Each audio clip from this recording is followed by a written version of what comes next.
Hi, Jasmine. Hi, Ryan. Can you put a number one if you can hear me clearly, please? Remember last week we were having that issue with the microphone, so please let me know if there's anything going on this week. I tested it a bunch and it sounded perfectly fine, but I rely on you to tell me during class since I can't hear myself. So please always let me know. Same thing with the screen. If the screen is ever off, not if it's frozen, if it's not showing you the entire slide, anything like that, let me know as well. How were your holidays, Jasmine? How's your break going so far? Um, we haven't really done anything, I guess. Yeah, it's just nice to be at home and like sleep in. Yeah, of course. Did you bake anything else or Oh, cook? I did. Um, I made cookies. So my mom bought like semi-sweet chocolate chips and also toffee chips, and I made like cookies with them.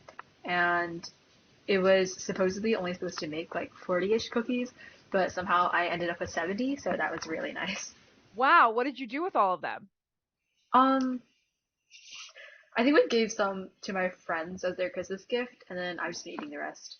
That's great. Awesome. I would love to get those as a gift. I always burn cookies when I try, so you're already ahead of me in your skills, Jasmine.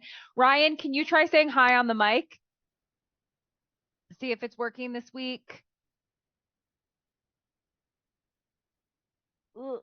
Let's see. I think it's the same issue, Ryan, which you have sometimes, which is just I don't think it's on. Make sure that it's all turned on and everything. And we'll start with the three of us, but others will probably join as we go on. But if they don't, that's okay too. So let's go ahead and read the quote. Jasmine, as you can probably tell, it's going to rely on you. But I will switch off with you. I have no problem doing that. Ryan, try to get your mic together, okay? We need you to participate more. So in the writing too. But reading for now, since that's what we're doing first. I'm sure your parents want you to be on the mic, so you could ask them to help you if you can't figure out what's wrong with it. But I know that before we let you know it wasn't working and then you were able to get it on. So please try. Okay. It's really not fair to Jasmine either. But I'll switch off with you, Jasmine. And so can you read this quote for us, please? Be at war with your vices, at peace with your neighbors, and let every new year, find you a better man. Benjamin Franklin. Good. And we know it means woman too, or girl or boy, right? It's just back then all the quotes were about men, right? What do you think of the quote and what do you know about Benjamin Franklin, Jasmine? Start with the quote first. Um, it makes a lot of sense, I guess. Like just like be at war or like be against people who you're against, and be nice to those who are friendly to you, and then just like be improve yourself every year. Yeah. What are vices? Uh, well, my first thought was it's like what gives you pleasure, but I guess it's like people who are don't agree with you or like your enemies, I guess. That's a really good guess. Vices are not people, they're things. And it could be something, it actually, you're kind of on the right track because a vice is something that gives you pleasure but is bad for you. So, smoking, people who smoke, for example, they get pleasure out of the cigarette, but it's bad for them. So, your vice could be alcohol, your vice could be smoking, your vice could be social media, spending too much time online. So, what would you say some of your vices are that you might want to tackle in the new year? Um, I think I kind of like whenever I have a problem, I guess, I kind of just like ignore it and hope it goes away by like doing something else.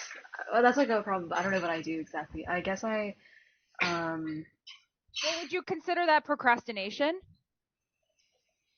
Or you never well, address it. It it's just because unresolved. like if I have an issue with like a friend maybe, then I'll just be like, well, I'll wait for them to reach out, and then I just like put myself into work and don't think about anything else. Okay. And then what if they never reach out? Is that just the end? If they don't do Uh, it first, it's just unresolved forever. well, normally we give it like 2 or 3 days and then we just kind of forget it because we don't, I mean, none of us really get upset with each other, I guess. Okay. Okay. So it doesn't lead to long lasting resentment. You are able to forget about it. Yeah. Okay. But maybe you do want to face your problems more head on as you grow up. Is that what you're saying? You would like Yeah. to get better at? Okay, that makes sense.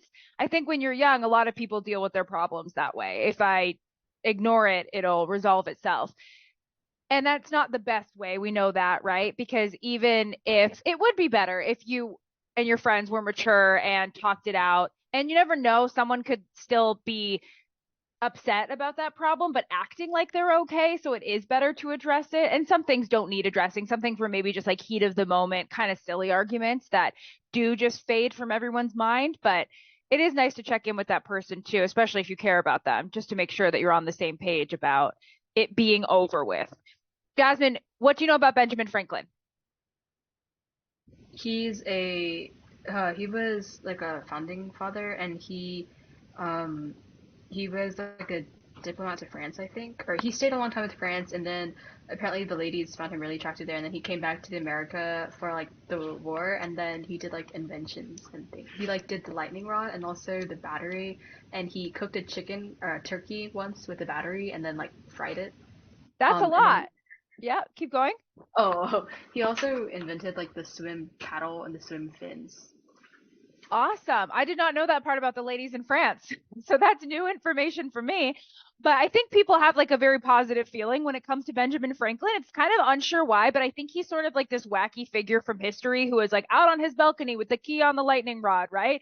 It seems like he's not known for anything bad, who knows, but everybody's kind of like, oh, this, he was very curious. And I think people enjoy people who are curious, right? He seemed to be kind of all over the place with his interests, but successful in a lot of different ones.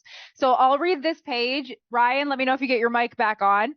Benjamin Franklin, January 17th, 1706 to April 17th, 1790, was an American polymath. Let's talk about that. What does polymath mean? It actually doesn't have anything to do with math. I mean, it could, but no, it's a confusing word because of that. It doesn't mean that the person has to be good at or know math. It means that their knowledge covers many different areas. So it's confusing with the word math in it, right? When it doesn't have to. I mean, they could be good at math, but they don't have to be. So they just have a lot of knowledge in a lot of different areas. So it's a term for a person.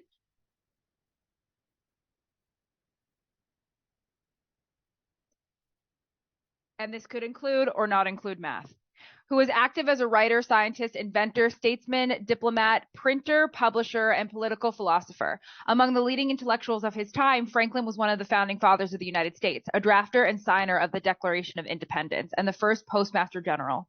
Franklin became a successful newspaper editor and printer in Philadelphia, the leading city in the colonies, publishing the Pennsylvania Gazette at age 23. He became wealthy publishing this and Poor Richard's Almanac, which he wrote under the pseudonym Richard Saunders. After 1767, he was associated with the Pennsylvania Chronicle, a newspaper that was known for its revolutionary sentiments and the criticisms of the policies of the British Parliament and the Crown. What's an almanac?